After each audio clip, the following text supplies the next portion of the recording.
What's up everybody, welcome back.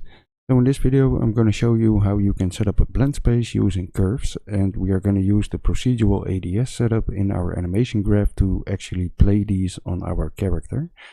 So I'm going to use the curve player tool that I created to make it a lot easier. You don't need to use it, but if you don't, you just need to guess the values, and now you can see live on screen how it's going to look. So you can get the curve player tool in the gamedev raw Discord if you'd like. Just join the Discord and you can download it there for free. So this is what we are going to make, and we're also going to make this work on our actual character in game. So let's just dive into it. So let's start by making the curves that we are going to use for our blend spaces. I've set up a tool that makes this a lot easier. It's the curve player. It makes curve driven animations a lot easier. You don't need to use it, but if you don't, it's going to be a lot more guessing. If you use this, you can actually see the result live on your screen. So if you want to get this tool, make sure you join the gamedev raw Discord, and you can get my project files there for free. So you can just download it there. If you have set up the curve player to use with your own character, and I have a video for that up as well, I'll link it in the top right of the screen, then we can start making the blend space curves in here. So first I'm going to create a folder for it, and I'm going to call this curve animations, so curve anims. And we are going to create a curve, so right click, go to miscellaneous and select a curve. You want to create a curve vector. And let's call this blend space direction translation, and then maybe something like pistol. So we can add a translation and a rotation. So if we open up a curve, there's three values in here, x, y, z. So we can use it as a vector or as a rotator, but we can't put them in one curve. So we need one curve for both of them. So duplicate this curve and call this a rotation.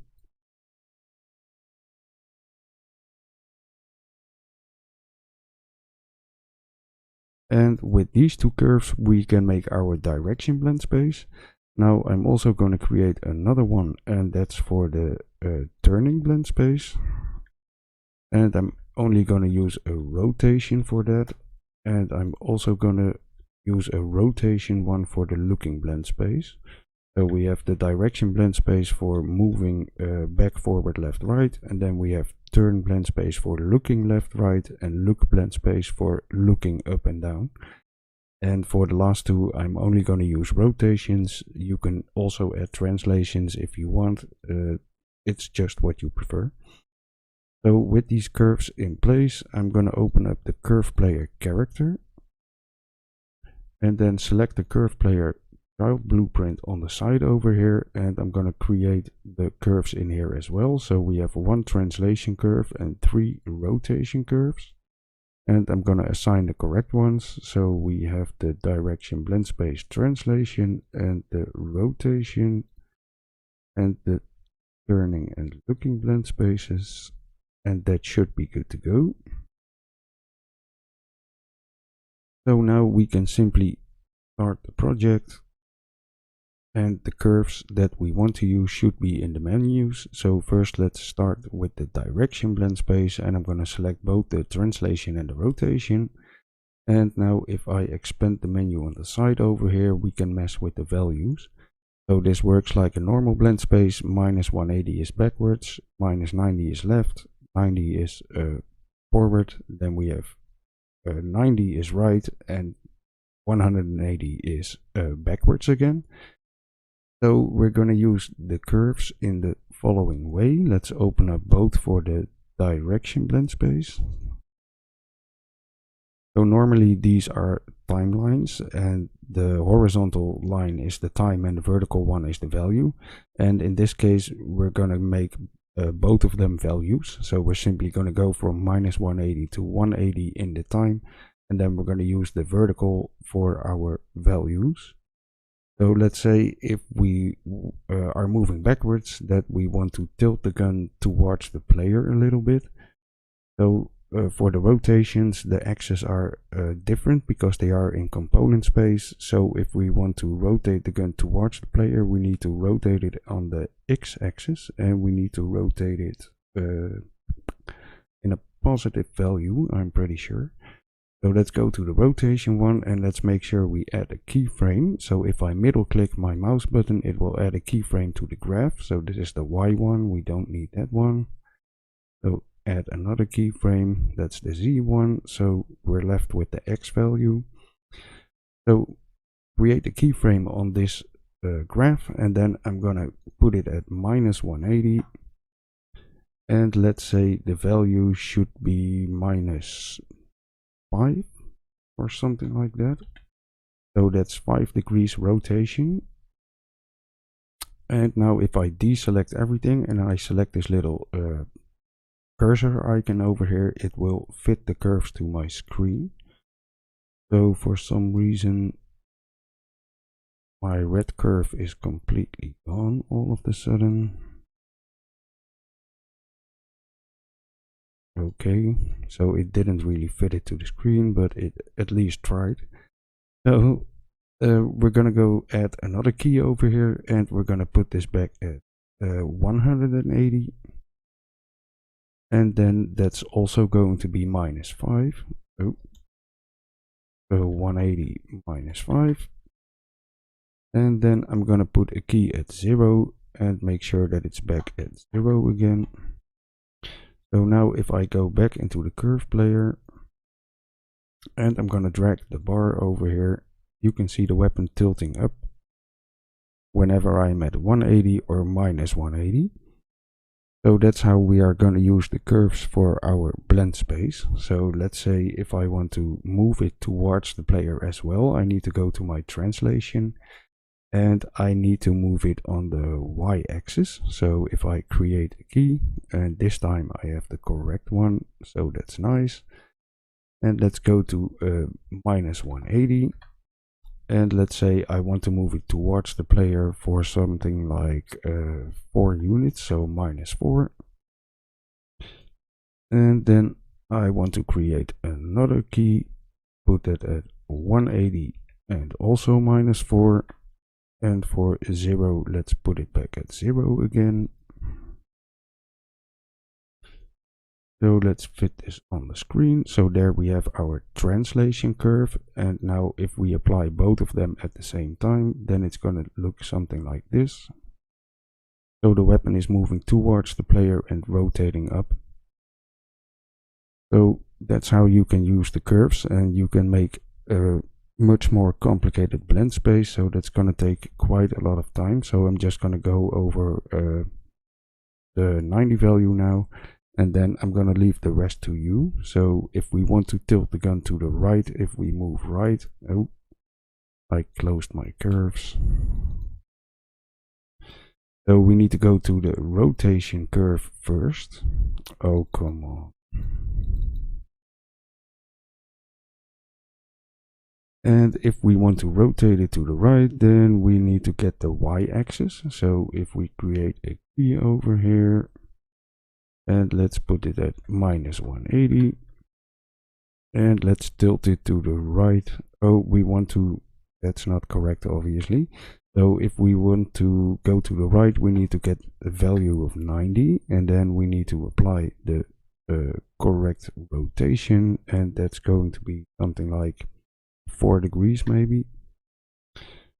So that means if we are moving left, which is -90, then we want to put it at -4. And then if we are at -180, we want to put it back at 0 again. So I didn't create a new key, so -90, that was -4. Create a new key, and that's going to be -180, 0. And do the same for the positive side. So we have 180 and put it back at 0 as well. So now it should rotate to the left and right whenever I'm at 90 or -90 degrees, and it will smooth back to the normal rotation if we move backwards. So that's how you can set up your blend spaces with your curves, and that's the direction blend space. So make this as complicated as you want. We are going to move on with the turning blend space. So first let's add the rotation curve to our turning blend space over here. So select your turn rotation curve. And then if we get the curve over here, this time we are going to use the player input. So that means -1 is looking left and +1 is looking right. And 0 is just not moving the mouse at all. Or that could be the stick input of your gamepad as well, obviously. So if we want to rotate the weapon to the left or right, we need to rotate it on the Z-axis. So let's get a keyframe in here. That's the Y-axis, we don't need it. Get the middle mouse button to create keyframes, by the way. So let's get rid of the Y one. We need the Z one. So I'm going to create 2 more keys over here. -1. So if I'm turning my mouse to the left, then I want to rotate the weapon to the left, and that should be the negative value. So let's say rotate it -5 degrees maybe. And for the +1 value, I'm going to rotate it 5 degrees. Other side. So let's check it out. For the turning blend space, and you can see the gun is rotating left and right. So if you want, you can add a translation track to this as well, in the same way as we did for the direction blend space. You can obviously make this as complicated as you want again. So I'm just going to leave it at this, and I'm also going to set my looking blend space. So select the correct curve over here. Then simply open up that curve as well. This one is also using the player input, so again -1 to +1, and I think -1 is looking up. No, -1 is looking down, and +1 is looking up. So we want to rotate the gun with the X-axis. So let's get correct graph over here, and let's create a few keyframes. Let's get rid of the ones we don't need. So -1, let's say I want to rotate the gun -3 degrees maybe, and up is going to be 3 degrees the other way. And let's check it out. So it's not a lot, but I can live with that. So you can combine these values and check how everything looks and see if you're satisfied with it. And once you are, we are going to continue implementing this to our animation blueprint. So first of all, I need to migrate all of these curves into my game project. So just select all of them and migrate. And I'm going to select the correct project over here. So let me double check. I have too many projects in here. It should be this one. And I need to select the content folder, so that should be this one. And we should be good to go. So I'm going to just close the curve player project for now. We don't need it anymore at this point. And let's see how we can get these curves working in our character. So we have the curve animations in here, and first let's go to the animation blueprint for our character. So this is what we created in the previous video where we set up the ADS, and if you followed my previous first-person animation tutorial, then you also have an animation graph similar to this one, and you can simply remove the animation driven blend spaces and just add what we do over here right now. So I'm going to create a little bit of room in between the two bone IK nodes. And I'm going to copy one of my transform modify bow nodes. So let's make sure the settings are correct, and they should be add to existing in component space. And that's both for the rotation and the translation. And we're going to ignore the scale. So I'm modifying my IK hand gun. If you have a different bone, make sure you select the correct bone in here. And let's hook it up. So I'm going to create 3 of these so I can control the alpha for each blend space separately. You could also combine all of these values together and get one transform modify bone node, but then you won't be able to control the alpha for the direction and turning, etc. separately. So I'm just going to create 3 of these and connect them up. And then we need to add variables for these as well. So for translation and rotation for the direction. So promote a variable, and that's going to be my BlendSpace direction translation. And do the same for the rotation. BlendSpace direction rotation. And now for the other ones, I'm only using a rotation. So I'm just gonna promote the rotator, BlendSpace turn rotation, and the BlendSpace look rotation.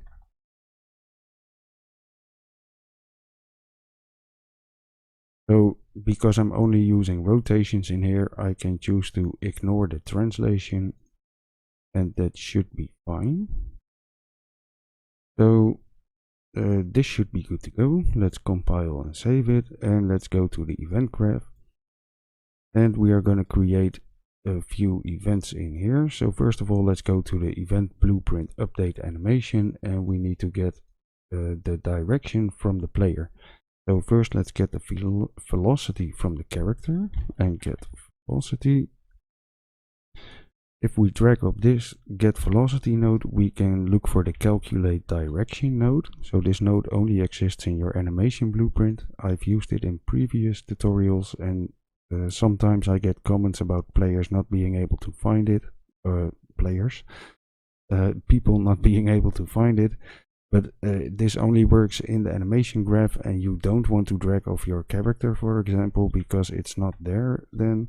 So you just want to right click in an empty space and calculate direction, and it should be there, no problem at all. So for the base rotation, you want to drag off your character again and get the base aim rotation. So I'm going to split the struct pin and do the same for the rotation over here, and I'm only going to connect the yaw.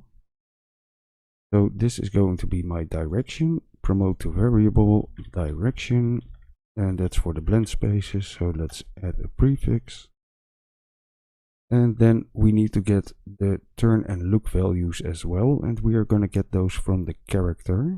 So I'm simply going to use the character's input. Because there's no velocity involved, you can always look up, down, left, right. If you're standing against a wall and you're moving to the side, you don't want anything to happen. So that's why we're not using the input values for that. But for looking and turning, it doesn't really matter. So I'm going to add them to the mouse input. If you're using a controller, make sure you add them to the controller input, or just add them to both. That doesn't really matter. So for the turn, I'm going to promote the axis value to a variable. That's my blend space turn value. And just connect it in between here. And do the same for the looking. So blend space look. And also connect it up in between here. And then in the animation event graph, we are simply going to get those variables and promote them to new ones as well. So get blend space turn, promote to variable, and that's my blend space turn. And do the same thing for the looking.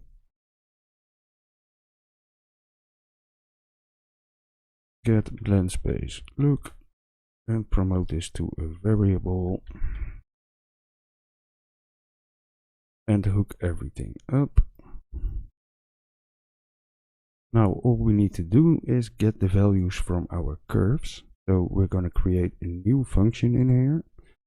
And let's call this something like update blend space curves. So update blend space curves. And let me get my example in here. So we need to get our curves in here. So let's create a variable. And that's going to be my BlendSpace direction translation curve. That already exists. So let's get rid of the first underscore. That works. And if I select this on the right side, that needs to be a curve vector. Select the curve vector over here. And then we can simply drag this into the graph over here, and we drag off and do get a value. And we want to get the vector value. So in time, that's actually going to be our direction. So BlendSpace direction. And then the return value is going to be the rotation and translation, or in this case the translation, I'm sorry, that we want to add to our animation graph. So first I'm going to create a variable in here that's going to be a local variable, and that's my target translation. Then I'm going to hook this up, and I'm going to get my BlendSpace direction translation value in here, and I'm going to interp to vector interp to. I want to interpolate to my target translation, and that's going to be my new direction translation. And that should be good to go. So we need to do the same thing for the rotation. First we need to plug in the delta seconds over here, otherwise it's not going to work. So get world delta seconds, and make sure you plug in an interpolation speed as well. So for BlendSpaces, you probably don't want to go too high, but whatever you prefer. I'm going to leave it at 4. And let's just copy all of this stuff, paste it over here. And let's duplicate our local variable, and this is going to be our target rotation. So this needs to be a rotator. And let's replace it over here. So target rotation, the target translation is going to be rotation as well. Then we need to replace the direction translation for the direction rotation. And if we split the struct pin over here, so hit struct pin and simply split the setter over here as well, then we can plug in the vector value as a rotator, hook this up. And for this one, we need to get a R interp to. And we want to interpolate to the target rotation, and that's going to be our new direction rotation. Get the delta seconds and make sure you set up an interp speed. And then we need to do the same thing.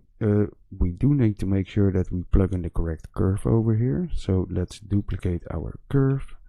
And let's call it the rotation. And now we can replace this variable as well. And we need to do the same thing for the turning and looking BlendSpace. So I only have rotators for those. So I only need the rotation part. If you also added a translation track, then you also need to add the translation for those BlendSpaces. So let's get the vectors in here, the curves, I'm sorry. So that's my BlendSpace turn rotation and my BlendSpace look rotation. So let's start with the turning BlendSpace, and then I want to make sure that I plug in my BlendSpace turn value. So the target rotation, we can use that again, that's fine. And then we can plug in the turn rotation over here and over here as well. And that should work. And for the looking, we are going to do the same thing with the look curve. target rotation, we can use it. We need to replace the direction for the look value. And then assign the look rotation over here. And make sure that we connect up the execution pin as well. And then our BlendSpaces should work. So if we add a return node over here, go to the EventGraph. And after we have these settings set, we need to update our BlendSpace curves. And now we need to make sure that we assign the default values. So we have the direction translation, direction rotation, turn rotation, and look rotation. And if I did everything correctly, we should have working BlendSpaces. So if I turn left and right, it's working. If I turn or look up and down, it's working. And if I'm moving left and right and backwards, it's also working. So there you have it. Procedural BlendSpaces driven by curves. So that wasn't really hard, was it? I hope you enjoyed the video. Thanks for watching, everybody. If you did enjoy it, please leave a like and I'll be back soon for more. Later.